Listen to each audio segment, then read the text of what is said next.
ഗ്രാമിക ന്യൂസിലേക്ക് സ്വാഗതം. ഓണവും ക്രിസ്തുമസും വിഷുവും ഉൾപ്പെടെയുള്ള മറ്റെല്ലാ ആഘോഷങ്ങളും പോലെ ജനങ്ങൾ നെഞ്ചേറ്റിയ പിണറായി പെരുമ പോലെയുള്ള കൂട്ടായ്മകൾ ഉണ്ടാവേണ്ടത് അനിവാര്യമാണെന്ന് മന്ത്രി കടന്നപ്പള്ളി രാമചന്ദ്രൻ പറഞ്ഞു. പിണറായി പെരുമ സർഗവസന്തം മെഗാ ഷോയുടെ രണ്ടാം ദിനത്തിൽ പിണറായി കൺവെൻഷൻ സെന്ററിന് സമീപമുള്ള മെഗാ ഷോ നഗരിയിൽ സർഗ സദസ് ഉദ്ഘാടനം ചെയ്ത് സംസാരിക്കുകയായിരുന്നു മന്ത്രി.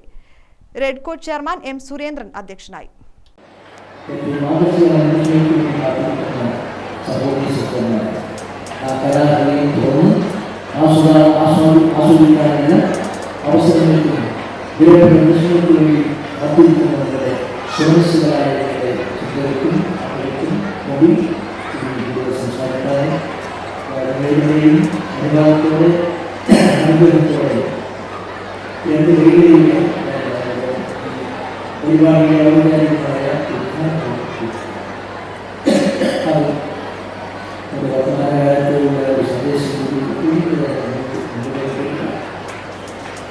മാനവികത, മാനവ സംസ്കാരം ഇവയെല്ലാമാണ് രാജ്യത്തിന്റെ മൂലധനം. ഇത് തകർക്കാനാണ് ഇന്ന് ഭരണാധികാരികൾ ശ്രമിക്കുന്നതെന്നും മന്ത്രി പറഞ്ഞു. കെ പ്രദീപൻ, കെ പ്രേമൻ എന്നിവർ സംബന്ധിച്ചു.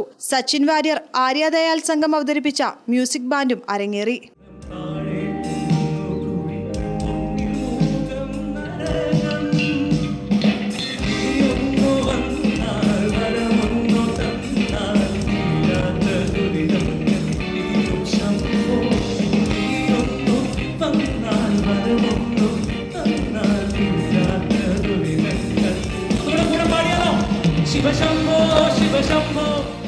ഗ്രാമിക ന്യൂസ്, തലശ്ശേരി.